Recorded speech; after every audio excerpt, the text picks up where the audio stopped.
Vamos a ver ahora cómo desarrollaríamos el plan de emergencia y evacuación.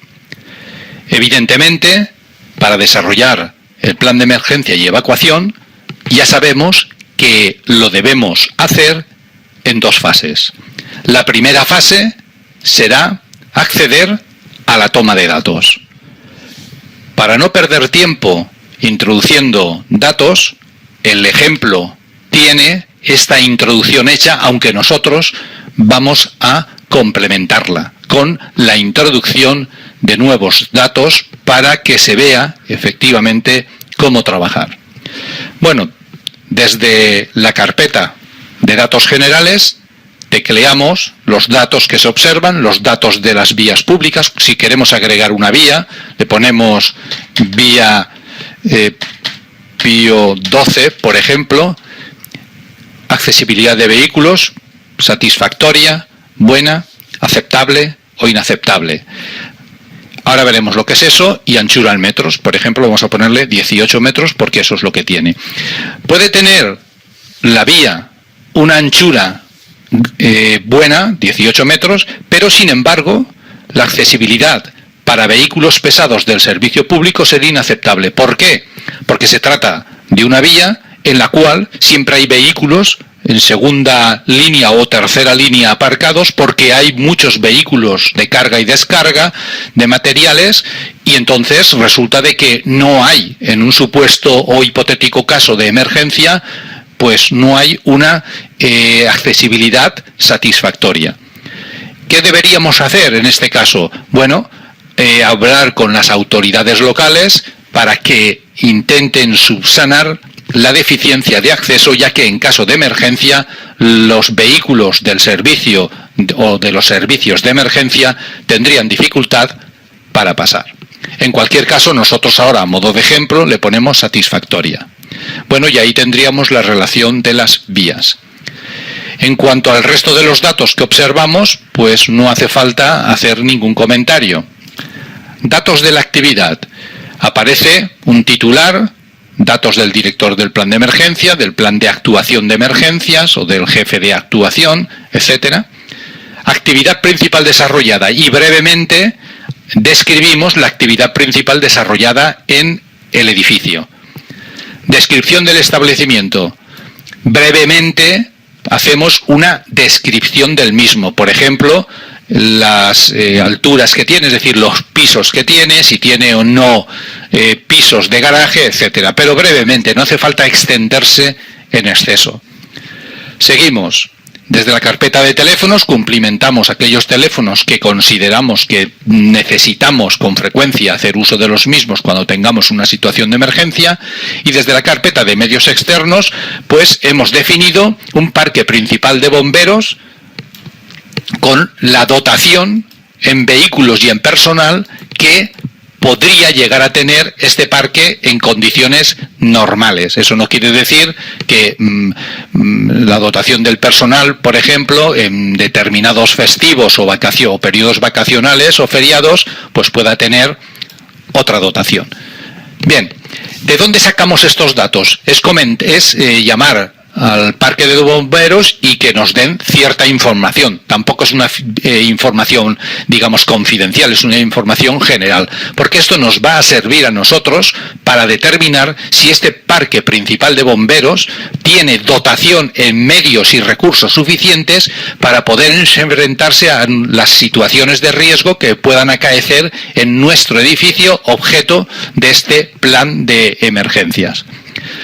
Además del parque principal, si se considera apropiado, indicaremos igualmente un parque secundario que sería para recurrir a ellos en caso de que el parque principal pues o bien no tenga dotación suficiente para la naturaleza o la importancia del riesgo que acaba de suceder, o bien porque si se complican las cosas, nosotros a medida, igual del mismo modo que avisaremos al parque principal, podemos avisar al parque secundario. En cualquier caso, una vez hemos cumplimentado estos datos, desde la carpeta de datos generales, entraremos en la carpeta, en el botón de edificios, definiendo en tal caso para cuántos edificios va a estar realizado, como ya hemos visto anteriormente. Pulsamos edificios y ahora para el edificio, en este caso es un centro de estudios, hablamos de las instalaciones generales y observemos como megafonía, aparece aquí las características de megafonía, telefonía, aire acondicionado, calefacción, depósitos de agua, electricidad, fontanería, etcétera. Es decir, y de instalaciones de extinción, igualmente, los sistemas automáticos, sistemas manuales, sistemas de hidrantes exteriores, sistemas de columna seca, y si tuviésemos que definir algún otro, por ejemplo, tipo de instalación, pues igualmente, si tuviésemos extintores de incendio, podríamos poner extintores de incendio distribuidos por planta, por pisos, por alturas. Y entonces si queremos especificar, lo especificamos, cuántos tenemos, de qué tipo, de qué digamos peso, de 16 kilos, 25 kilos, etcétera. Qué tipos son para polvo ABC. Bueno, en cualquier caso, lo que nosotros estimemos oportuno, que permitan brevemente definir las características, en este caso, de los extintores de incendio. Pulsamos aceptar y hemos llegado a este lado. Bien, ahora vamos a hablar de las características constructivas.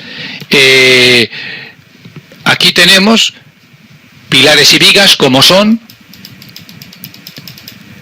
losas, nervadas, etcétera. Es decir, lo que yo pretendo es todas aquellas características del edificio, el quedarlas agrupadas y que reflejen cuáles son esos materiales combustibles con los que hemos construido el edificio.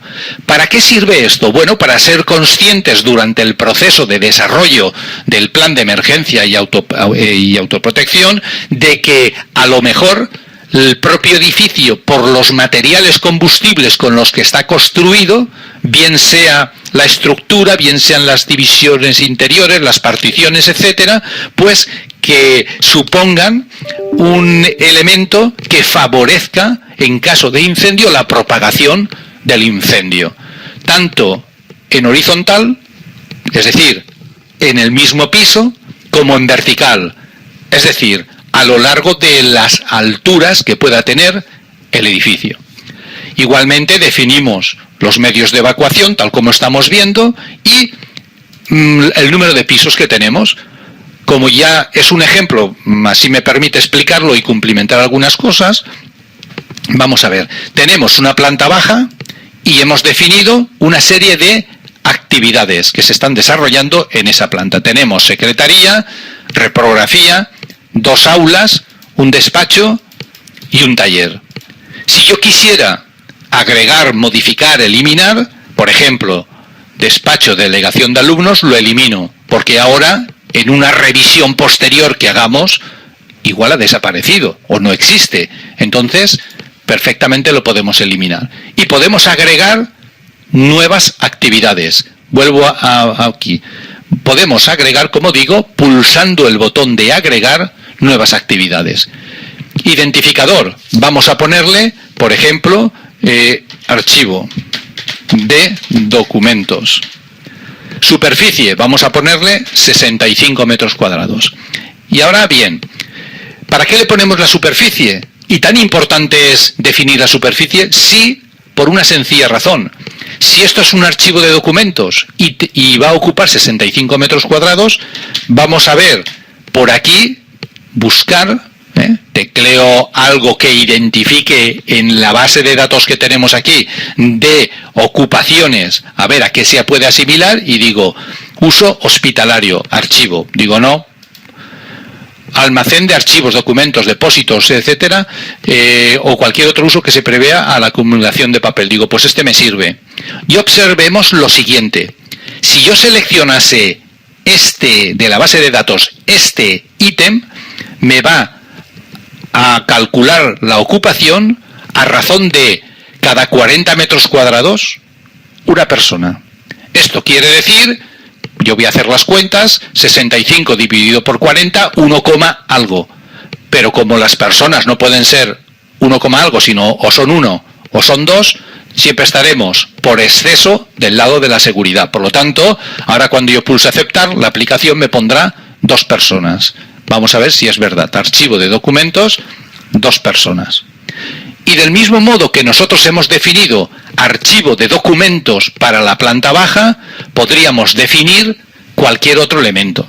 Por ejemplo, si tuviésemos despachos o una zona de despachos, igualmente lo pondríamos. Seguimos. Hemos puesto detección automática, tiene pulsadores de alarma, toda la superficie de este piso son 1.200 metros cuadrados, pero todos los pisos de este edificio tienen la misma superficie. Piso siguiente es primera planta o primer piso. Vamos a ponerle primer piso. Número de trabajadores, los definimos. Bien. Despachos de profesores, aula informática, salón de actos y aseos. Y podríamos poner igualmente oficinas, agrupando como oficinas a la oficina A, B y C. Es decir, 3 oficinas que las podemos poner desglosadas, oficina A tantos metros cuadrados y tal, oficina B tantos metros cuadrados y cual, oficina C tantos metros o en global. Mi consejo es que se haga en global, es decir, aulas y que sumemos nosotros la superficie total de las aulas, oficinas y despachos y sumemos la superficie total de las oficinas y despachos de cada piso. En este caso, superficie, vamos a suponer que son 145 metros cuadrados las oficinas A, B y C. Y ahora ponemos aquí, vamos a buscar oficinas, a ver qué tenemos por ahí.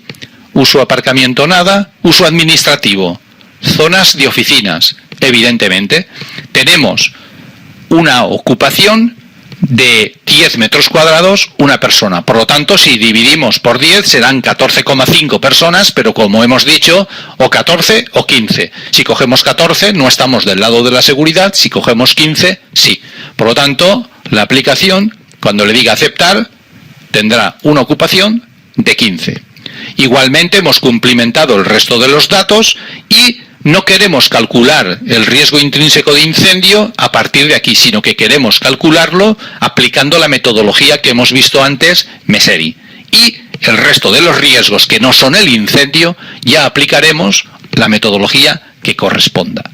Así pues, cuando ya tenemos todos estos datos cumplimentados del primer piso, volvemos atrás si acaso, hemos visto cómo se han cumplimentado todos estos datos, ya lo tenemos, le decimos aceptar, nuevamente le decimos aceptar y por último salimos de aquí pulsando aceptar.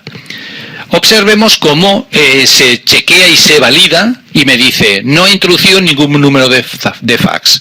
Yo le digo aceptar y salimos, pero si quisiéramos ahora entrar para asignar esos números de fax, volveríamos a la toma de datos y una vez en la toma de datos, desde datos de la actividad, efectivamente, ahí los tenemos, 1, 2, 3, 4, 5, 6, 7, 8, por ejemplo, 2, 3, tal, vamos a teclear unos cuantos números de fax y así, y de este modo, pues hemos dado cumplimiento a todos los apartados. Cuando yo le diga aceptar, no ha introducido ningún número de fax porque por algún lado, aún debe de quedar algún número de fax. Pero vamos, no me preocupa y salimos. Bien, hemos salido de aquí y ¿cuál es el siguiente paso? Pues el siguiente paso va a ser ahora navegar en sentido descendente por el árbol explorador, introduciendo aquellos datos, incluyendo aquellos ítems que deseamos que formen parte del documento y excluyendo o ignorando al resto. Finalizada la introducción de datos en la toma de datos, nuestro consejo es que vayamos al menú de árbol, busquemos mostrar nodos dependientes y la navegación que vamos a hacer por el árbol explorador comience primero por la cumplimentación de todos estos datos que forman parte de la toma de datos, porque en definitiva son los que vuelcan datos de la toma de modo automatizado. Ahora vamos a acceder a cada uno de estos ítems y vamos a ir incluyéndolos. Y de paso, comprobando si pueden haber errores. Hay que tener en cuenta que muchas veces algunos de los ítems podríamos, por ejemplo, poder insertar, como ya hemos visto, imágenes, planos, textos. En este caso, lo que deberemos hacer es procurar tenerlos preparados, y si yo, por ejemplo, en la planta baja quisiera en este apartado insertar la imagen correspondiente a esa planta baja, pues buscaríamos esas imágenes y se insertarían. Por ejemplo, aquí tendríamos el plano correspondiente a la planta baja. Clic, clic, lo cambiamos de escala para que quede más pequeño y ahora lo centramos. A continuación, si quisiéramos igualmente en la planta esta del primer piso, insertaríamos la imagen y de ese modo y poco a poco iríamos trabajando los diferentes ítems. Igualmente, clic, clic, 60% y lo centramos.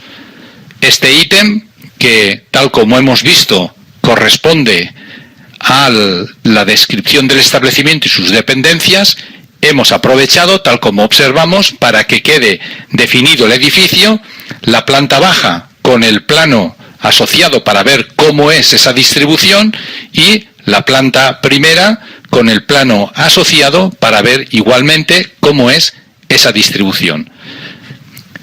Hablaremos de todos estos ítems, iremos incluyendo y todos los que en definitiva pues parece ser que hacen el volcado y lo están haciendo correctamente, y cuando ya hemos terminado de incluirlos todos, ya digo, en este caso yo no estoy leyéndolos y comprobando datos porque es un ejemplo, pero sí que sería interesante el que tuviésemos reflejado todos estos datos y preparados por si hay que añadir imágenes, planos, algún esquema, algún gráfico, etcétera. Vamos a ver, ya que estamos en el ítem de ocupación del edificio, y entonces tenemos una ocupación prevista del edificio en sus dos alturas, el piso bajo y el primer piso, de 680 personas. Y así sucesivamente vamos describiendo por todos.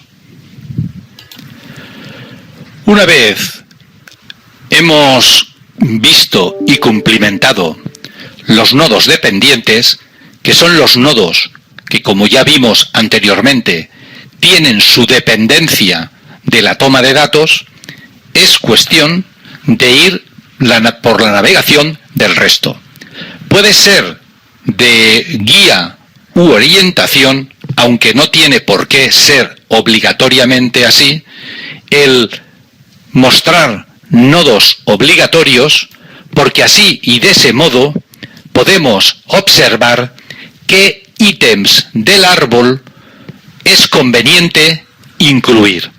El hecho de que sea conveniente incluirlos no significa que se tenga que incluir, porque el objetivo es que el autor del plan de emergencia y autoprotección realice o desarrolle un plan ajustado a la realidad y no a, podríamos decir, unas recomendaciones. Pero en cualquier caso, como referencia, puede servirnos muy bien saber que sería conveniente navegar por todos estos ítems, es decir, incluir objetivos que, si se quiere, podemos ampliarlos, reducirlos, modificarlos, etcétera. Por ejemplo, yo en la introducción a lo mejor no la pondría, los objetivos de este plan sí, pero la introducción no. Como estos ítems ya los hemos cumplimentado debido a que vienen heredados de la toma de datos, iríamos a ver las responsabilidades del plan de emergencias y del plan de actuación ante emergencias. Entonces, en cualquier caso, vemos que aparece lo que nosotros queremos, se puede a lo mejor cumplimentar con alguna cosa, se puede a lo mejor modificar como ya sabemos y después decirle incluir. Y así, y poco a poco, el ir navegando por todos los ítems. El apartado este que vemos en rojo es conveniente que lo eliminemos. Pondríamos las coordenadas de longitud, latitud y altitud máxima de nuestro edificio.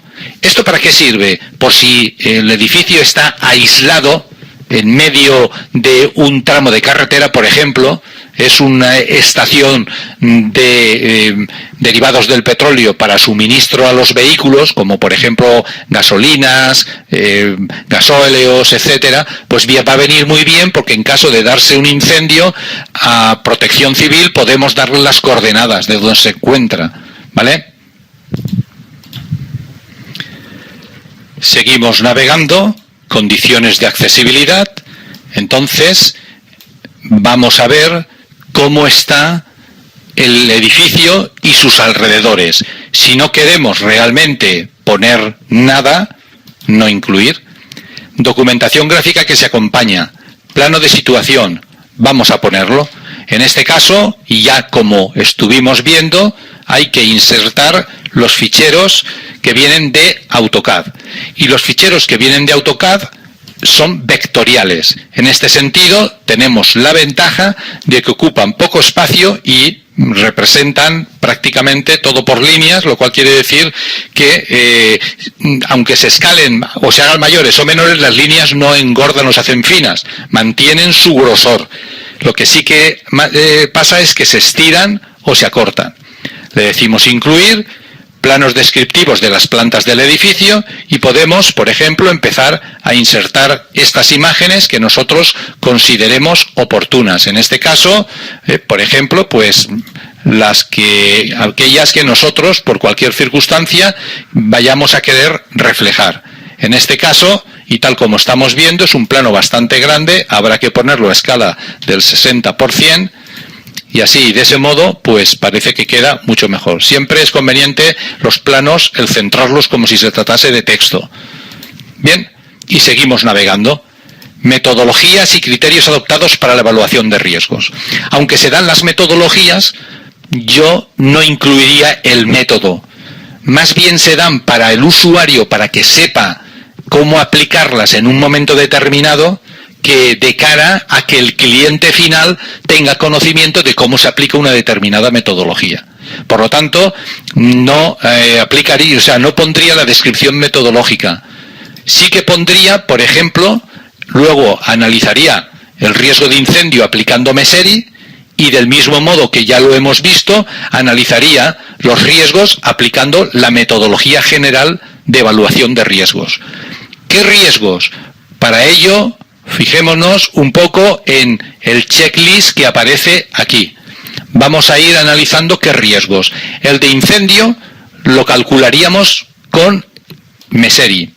Explosión, si se trata de un edificio, que en este caso es algo de formación, es un centro de formación, de capacitación, etcétera, pues explosión no hay, escapes tampoco, escapes tóxicos tampoco, vertidos tampoco, en operaciones de carga y descarga tampoco, fallo en el suministro eléctrico. ¿Vale la pena en este edificio contemplar el fallo del suministro eléctrico? Yo creo que no. En un hospital sí, es muy importante. Y en una empresa o en una industria donde hayan procesos productivos sí que es importante. Pero en un edificio, en este caso se supone que un centro de formación o capacitación de personal pues no tiene mayor importancia.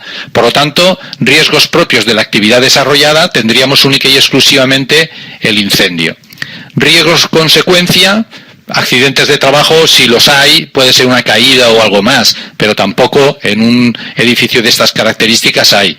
Sí que podría haber, al ser un centro de formación, pues aviso de bomba. Entonces contemplaríamos este riesgo y por supuesto que lo evaluaríamos. detección de paquete, avalanchas, sucesos derivados de comportamientos antisociales. Podría darse el caso de que así fuese. Por lo tanto, igualmente evaluaríamos este riesgo. Y ya me quedaría riesgos externos contemplados por los planes de protección civil, como son, por ejemplo, movimientos sísmicos, sí lo contemplaría siempre, riesgos geológicos, vamos a ver riesgos meteorológicos o climáticos, tormentas, huracanes, ciclogénesis, tal, es decir, si, por ejemplo, estuviésemos en una zona donde suelen haber tormentas tropicales o huracanes, evidentemente contemplaríamos ese riesgo. Pero si no estamos en una zona que haya este tipo de situaciones meteorológicas, pues no. Mareas vivas, temporales y tsunamis, erupciones y fenómenos volcánicos, lo mismo. Recorreríamos riesgos tecnológicos, riesgos ocasionados por la industria en general, transporte de mercancías peligrosas. Habría que fijarse si en las inmediaciones o en las proximidades de nuestro edificio hay alguna carretera o alguna vía de ferrocarril por el que puedan transportarse mercancías peligrosas. De ser así, habría que contemplar este riesgo, porque es una posibilidad que deberíamos de tener en cuenta a la hora de hacer nuestro plan de emergencia y autoprotección. Incendios poblacionales, derrumbe de edificios. Bueno, derrumbe de edificios, si fuese un edificio o estuviese ubicado en un sitio donde hay o pueden haber derrumbes de edificios, lo contemplaríamos. Por lo tanto, en principio, ninguno de estos riesgos. Y desertización, nada, lluvia ácida, plagas, epidemias, nada. O sea, de aquí prácticamente, probablemente para las actividades desarrolladas, nada. Así pues, si nos damos cuenta, total, hemos evaluado, o vamos, mejor dicho, a evaluar riesgos para 2, 3, aquí nada, y aquí nada. Por lo tanto, en nuestro edificio, pues apenas hay 3 riesgos. Quizás si estudiásemos con más detalle y con menos prisa, encontraríamos alguno o algunos riesgos más, pero no muchos más, ¿de acuerdo? Entonces, evaluaríamos los riesgos y continuaríamos. Es decir, pasaríamos al siguiente apartado. Identificación del personal que accede a las dependencias, trabajadores, visitantes y trabajadores de empresas concurrentes, es decir, de mantenimiento, servicios de limpieza, servicios de seguridad, etcétera.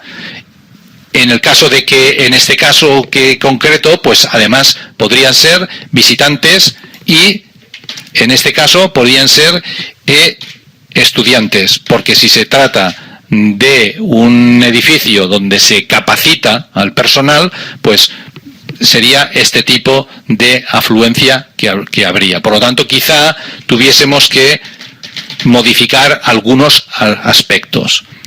Le decimos incluir, planos, otra vez, etcétera. Bueno, y de este modo y poco a poco iríamos dando cumplimiento a los diferentes apartados. Vamos a describir ahora, a grosso modo, todos ellos.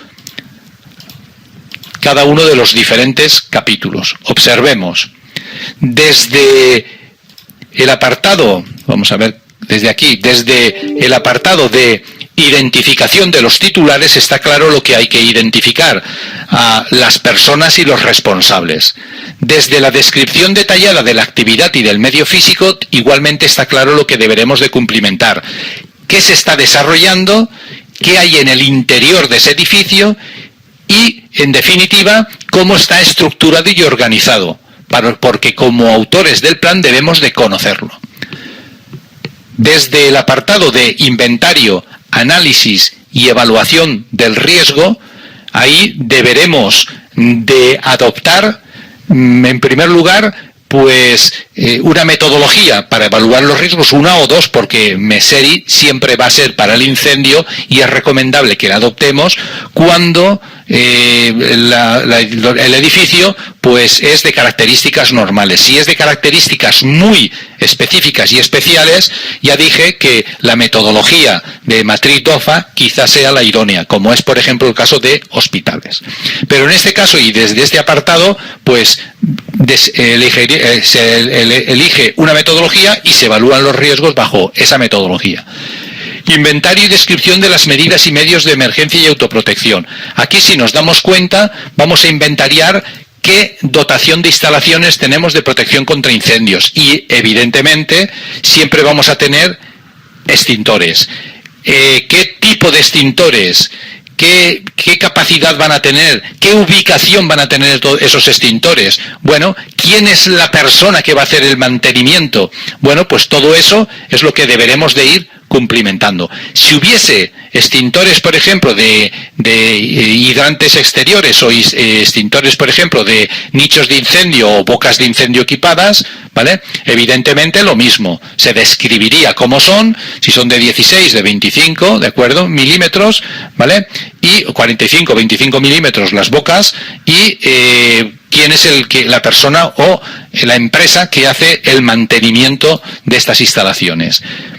Habrá también desde este apartado que hablar de los medios humanos con los que contamos, es decir, frente a otro tipo de riesgos, o frente al riesgo de incendio, o a riesgos naturales, tecnológicos, etcétera. Seguimos. Desde el programa de mantenimiento definiremos precisamente el programa de mantenimiento que vamos a hacer de las instalaciones.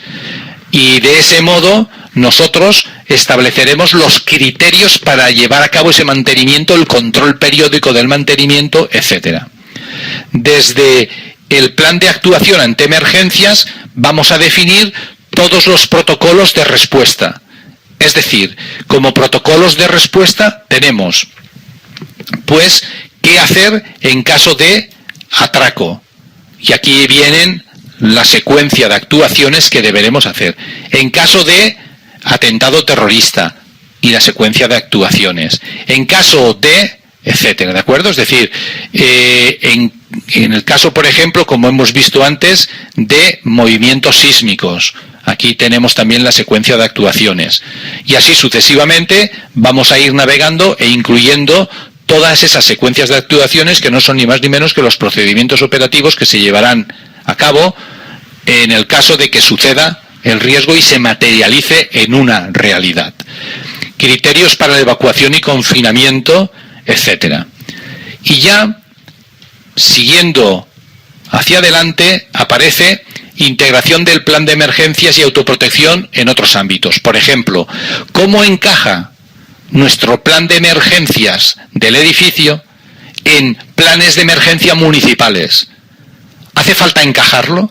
Normalmente, para edificios como el que estamos viendo, no.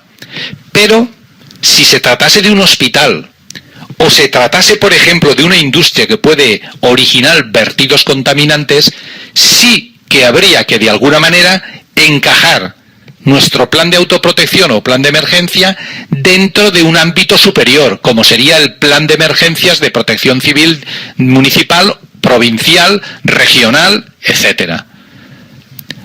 Aquí vienen forma y formato de comunicación de las emergencias, coordinación entre el director de un plan y el director de otro, qué hacer, y todo esto lo deberemos de tener preparado. Implantación del plan de emergencia y autoprotección, es decir, lo hemos desarrollado, pero ¿qué compromiso vamos a adquirir respecto a la implantación del mismo en la empresa u organización? Y ahí es donde este apartado, este capítulo que tenemos aquí, juega un papel muy importante, ya que estableceremos cómo lo vamos a implantar. Y la implantación vendrá por un programa de formación y capacitación del personal, vendrá por un programa de formación e información a todo el personal y con un programa de implantación del plan de emergencias, es decir, la secuencia de actuaciones que deberemos hacer para implantarlo en nuestra organización. Seguiremos luego posteriormente, para garantizar la eficacia del plan de autoprotección y emergencias que hemos generado, cómo lo vamos a mantener. Es decir, esto lo hacemos a fecha de hoy, pero dentro de unos meses ha podido quedar antiguo. ¿Por qué? Porque se han nombrado unos responsables a un personal, unas brigadas que probablemente habrá gente que se habrá jubilado, habrá gente que se habrá ido de la empresa, habrá gente que ya no estará en condiciones físicas de formar parte de esas brigadas, o habrá gente que sencillamente pues se habrá muerto. Esto quiere decir que lo que nosotros hacemos en una determinada fecha ha de revisarse con frecuencia para garantizar que las personas siguen estando operativas, están en la empresa, están capacitadas para llevar a cabo los roles que se les han marcado, que además las vías, que además los ejercicios y simulacros se llevan a cabo, etcétera. Y que los mantenimientos de las instalaciones, las personas encargadas de las revisiones, etcétera, todo lo están haciendo como corresponde. Por ello, en el último apartado del documento del plan de emergencia hablaremos del mantenimiento de la eficacia y actualización del plan. Y luego ya, como complemento, hay dos anexos. Un anexo que será directorio de comunicación con los teléfonos del personal de emergencias. Aquí serán teléfonos privados de estas personas para lograr comunicar con ellas aun estando fuera del periodo de trabajo. Teléfonos de la ayuda exterior, que los hemos puesto al principio porque vienen volcados de la toma de datos, y otras formas de comunicación, que no voy a incluir nada, pero en formularios para la gestión de emergencias son los protocolos de emergencia que hemos visto antes. Entonces, en este caso, pues iríamos cumplimentando estos apartados por si deseamos que en un momento determinado formen parte en un anexo, y si no, ignoramos el anexo. Si yo, por ejemplo, en el anexo 2 he incluido 2 ítems, pues no hay ningún problema, pero imaginemos que en un anexo yo tengo muchas cosas incluidas. Por ejemplo, hemos incluido 10 o 12 cosas, ¿de acuerdo? Entonces, si quisiera, por cualquier circunstancia, que todo el anexo se eliminase, es decir, que no formase parte de todos los ítems de golpe, hay un modo de hacerlo rápidamente, que es apretar el botón, marcar el anexo. En este caso se marcarían todos los ítems de ese anexo, no incluir los ítems marcados, y desmarco otra vez el botón. Por lo tanto, todos de golpe los he quitado. Es un modo rápido de limpiar ítems incluidos, pero hay que actuar con precaución. Por eso se hace en doble fase. Primera fase, se activa el botón y se selecciona. Segunda fase, se limpia. Tercera fase, se vuelve a activar para dejarlo otra vez operativo. Bueno, y esto sería el plan de emergencia y autoprotección, es decir, la toma de datos que ya hemos visto cómo se hace, y tal como estamos observando, pues un recorrido por el árbol, incluyendo y dejándonos guiar en cierta medida por la estructura que tiene el árbol y por los contenidos propuestos por la aplicación. Cuando ya hemos terminado de navegar, pues ya sabemos generar el documento. Es decir, desde aquí decidimos generar el documento o personalizar informes. Y ya obtendríamos, tal como hemos visto ya anteriormente, cómo obtenemos estos documentos.